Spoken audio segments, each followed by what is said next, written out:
Friends, आज हम बात कर रहे हैं जयप्रकाश पावर वेंचर्स लिमिटेड की। स्टॉक के अंदर आज भी करीब 5% से ऊपर की गिरावट हुई।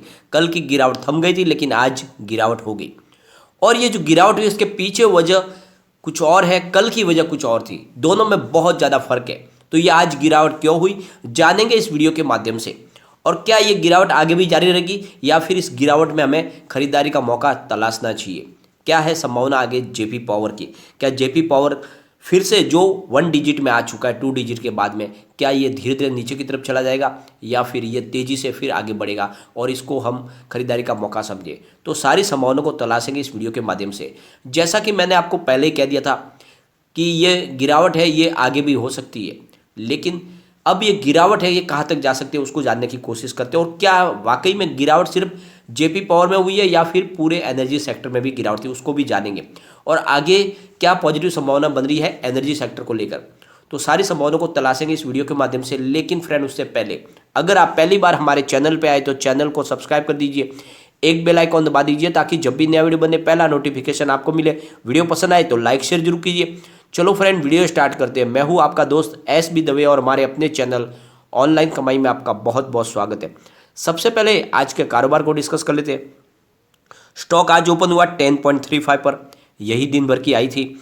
लो है 9.45 का और एंड में 9.75 पर करीब 5.80% की गिरावट के साथ में क्लोजिंग दी है।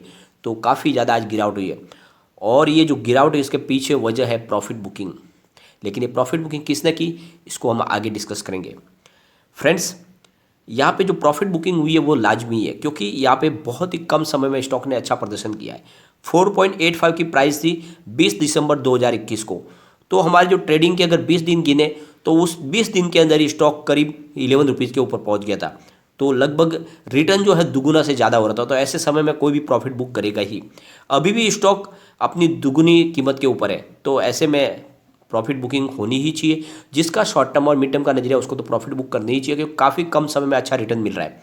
और स्टॉक मार्केट में हम कमाने के लिए आए, अगर प्रॉफिट बुक नहीं करेंगे, सिर्फ प्राइस बढ़ती हुई देखेंगे तो कोई बेनिफिट नहीं है, क्योंकि जब प्राइस वापस नीचे आ जाएगी तो हमें कुछ नहीं मिलेगा। जब तक हम स्टॉक को सेल करके प्रॉफिट अपने घर पे नहीं लेके जाएंगे तब तक कुछ फायदा नहीं होता है। और इसीलिए जरूरी है कि जिसका शॉर्ट टर्म मिड टर्म का नजरिया उनको समय समय में प्रॉफिट बुक करना चाहिए। लॉन्ग टर्म वाले स्टॉक को बिल्कुल ना छेड़े, क्योंकि एक बार अगर आपने सेल कर दिया तो फिर से हो सकता है आपको मौका ही ना मिले खरीदारी का, क्योंकि इसका नजरिया बहुत बुलिश है और ये स्टॉक बहुत ऊपर तक जाने वाला है। यहाँ पे सबसे बड़ी बात ये कि स्टॉक ने 12 जनवरी को 11.15 की हाई बताई थी और उसके बाद में स्टॉक 12 जनवरी को ही 9.5 तक भी चला गया था, यानी काफ़ी नीचे गया था कल। लेकिन आज स्टॉक की क्लोजिंग कल से ऊपर है, जो एक अच्छी बात है, थोड़ी सी इसके लिए राहत भरी खबर है। इसके वॉल्यूम को अगर हम देखें तो BSE में आज 6,91,15,000 का वॉल्यूम हुआ। सामने 2,60,98,000 की डिलीवरी उठाएगी। डिलीवरी का परसेंटेज 37.76% है। बात अगर NSE की करें तो 27,51,70,000 का वॉल्यूम हुआ और सामने 8,33,53,000 की डिलीवरी उठाएगी। डिलीवरी का परसेंटेज 30.29% है। तो दोनों एक्सचेंज में अच्छा खासा कामकाज हुआ। पूरे बाजार में वॉल्यूम के मामले में आज भी नंबर 2 पे था। कल से वॉल्यूम थोड़ा कम है, लेकिन फिर भी वॉल्यूम अच्छा खासा है, क्योंकि पूरे बाजार में वॉल्यूम के मामले में नंबर 2 पे स्टॉक है। अगर इसके वॉल्यूम को एनालिस करें तो पिछले एक महीने पहले इसका 32 करोड़ रुपीज़ का वॉल्यूम हुआ था। 1 वीक पहले 63 करोड़ रुपीज़ का वॉल्यूम था और कल इसका बहुत ही ज़बरदस्त 99 करोड़ रुपीज़ का वॉल्यूम हुआ था। आज 36 करोड़ रुपीज़ का वॉल्यूम हुआ। कल ये जो वॉल्यूम बढ़ा था इसके पीछे वजह थी बड़े फंड हाउस की बड़ी बिकवाली। और आज वॉल्यूम कम होने के पीछे वजह है कि आज बड़े फंड हाउस ने यहाँ पे बिकवाली बिल्कुल नहीं की, बल्कि उसके उलट खरीदारी की है। ये जो बिकवाली हुई है इसके पीछे वजह बनी है रिटेल इन्वेस्टर की प्रॉफिट बुकिंग। आज प्योरली रिटेल इन्वेस्टर ने अपनी प्रॉफिट बुकिंग की है और बड़े फंड हाउस आज खरीदार थे। तो ये आज और कल में फ़र्क था। कल बड़े फंड हाउस ने माल बेचा है, आज फिर से उनकी खरीदारी शुरू हुई है, लेकिन रिटेल इन्वेस्टर की काफ़ी ज़्यादा आज बिकवाली हुई है और इसीलिए यहाँ पे थोड़ा सा दबाव बना। 2.40 रुपये का लो है, 11.15 रुपये का हाई है। फिलहाल स्टॉक 9.80 पे है। यहाँ पे कल भी हमने डिस्कस किया था कि शेयर होल्डिंग पैटर्न नया आ चुका है दिसंबर मंथ का। तो यहाँ पे प्रमोटर ने अपनी होल्डिंग को अनचेंज रखा है। 26.02% की होल्डिंग है जो सितंबर क्वार्टर में थी, फिलहाल भी वही है। गिरवी शेयरों की संख्या भी वही है 87.30।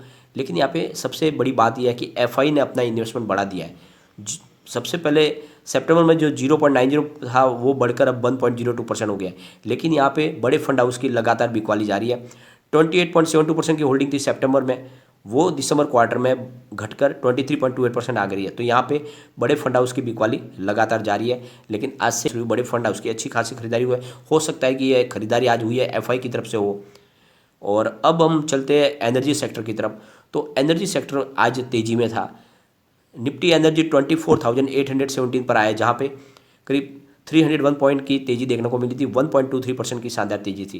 तो कहने का मतलब गिरावट जो हुई है वो जेपी पावर में हुई है, लेकिन ओवरऑल एनर्जी सेक्टर में अच्छी खासी तेजी बनी है और आगे भी ये तेजी जारी रह सकती है, क्योंकि टेक्निकल जो इंडिकेटर है वो बुलिश बने हुए हैं। अगर हम डेली लेवल पर चेक करें तो मूविंग एवरेजेस बुलिश है, टेक्निकल इंडिकेटर्स वेरी बुलिश है और मूविंग एवरेजेस क्रॉसओवर न्यूट्रल है।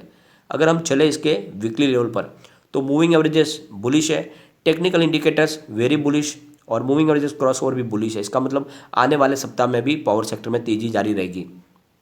मंथली लेवल पर अगर हम देखें तो मूविंग एवरेजेस बुलिश है, टेक्निकल इंडिकेटर्स वेरी बुलिश और मूविंग एवरेजेस क्रॉसओवर बुलिश है। इसका मतलब आने वाले एक महीने तक भी पावर सेक्टर में तेजी जारी रहेगी। तो ऐसे में आपको निवेश के बारे में सोचना चाहिए जेपी पावर में, क्योंकि बहुत जल्द यहाँ पे बड़ी तेजी शुरू हो सकती है। तो आज चलेंगे हम उन डील की तरफ, जिससे आपको भी समझ में आ जाएगा कि आज बड़े फंड हाउस ने बिल्कुल बिकवाली नहीं की, बल्कि आज रिटेल इन्वेस्टर ने अपना प्रॉफिट बुक किया है। तो शुरुआत करेंगे हम सुबह से 9:18 पर 9.50 की प्राइस से करीब 32,80,000 शेयरों की एक बड़ी डील हुई और इसमें माल खरीदा गया। ये बड़े फंड हाउस की खरीदारी हुई है 9:18 पर।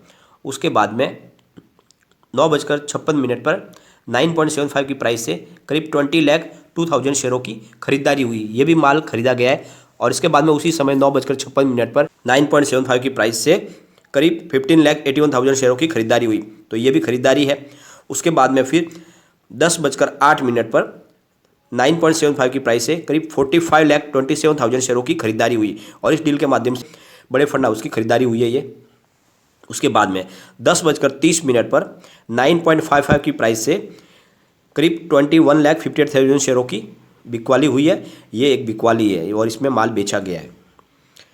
और उसके बाद में फिर 10:41 पर 9.50 की प्राइस से करीब 22,47,00,000 शेयरों की एक बड़ी डील हुई है और उसके माध्यम से माल खरीदा गया है। फिर 10:44 पर 9.55 की प्राइस से करीब 27,31,000 शेयरों की खरीदारी हुई है। और उसके बाद में फिर 10:55 पर 9.85 की प्राइस से करीब 30,92,000 शेयरों की खरीदारी हुई है। और फिर 10:57 पर 10.05 की प्राइस से करीब 68,16,000 शेयरों की खरीदारी हुई है। फिर 2:09 पर 9.75 की प्राइस से करीब 25,72,000 शेयरों की खरीदारी हुई है। उसके बाद में 2:12 पर 9.70 की प्राइस से 30,50,000 शेयरों की बिकवाली हुई। यह एक दूसरी बड़ी बिकवाली है। फिर 3:06 पर 9.85 की प्राइस से 31,13,000 शेयरों की खरीदारी हुई है। तो आज आप देख लो, बड़े फंड हाउस ने आज बिल्कुल खरीदारी की है, माल बहुत ही कम बेचा, यानी लगभग यहाँ पे इतनी सारी हमने जो बड़ी डील आज जो चेक की है उसमें मात्र हमें 2 जो है बिकवाली दिख रही है, बाकी सारी खरीदारी की डील है। और बाकी जो जम के माल बेचा है वो है रिटेल इन्वेस्टर ने, उन्होंने बहुत ज़्यादा अपना प्रॉफिट बुक किया है और प्रॉफिट बुक करना भी चाहिए अगर उनका शॉर्ट टर्म और मिड टर्म का नजरिया, तो ये मैं लगातार कहता भी हूँ। लेकिन जिसका नजरिया लंबा है, यानी जिसने लॉन्ग टर्म के लिए निवेश किया है, उनको डरने की कोई बात नहीं। आने वाले समय में ये स्टॉक बहुत ज़्यादा अच्छा रिटर्न देने वाला है, क्योंकि 2030 तक पावर सेक्टर के लिए तो बुलिश टाइम है, क्योंकि आने वाले समय में कोल डिमांड पीक पे होगी और ऐसे भी थर्मल पावर प्लांट काम करने वाली कंपनियों का भविष्य तो बहुत ज़्यादा उज्ज्वल है। यहाँ पे कम्युनिटी सेंटीमेंट स्टॉक के साथ अभी भी बना हुआ है। 83% बाई की कॉल है, 12% सेल की कॉल है, 5% होल्ड की कॉल है। तो अच्छा खासा पब्लिक का निवेश स्टॉक के साथ बना हुआ है। यहाँ पे अगर देखें तो स्टॉक यहाँ से स्लिप हो जाता है तो 9.32 पर फर्स्ट सपोर्ट है। स्टॉक और नीचे गिर गया तो फिर 8.28 तक जा सकता है। थर्ड सपोर्ट 7.37 का है, तो ये आपको ध्यान रखना है। गिरावट अगर हो गई तो ये 7.37 तक भी जा सकता है। ऊपर की तरफ मूव करने पे टारगेट जो निकल के आ रहा है 11.27 का फर्स्ट टारगेट है, उसको क्रॉस कर लिया तो फिर 12.18 तक जाएगा। थर्ड टारगेट जो निकल के आ रहा है वो 13.22 का है।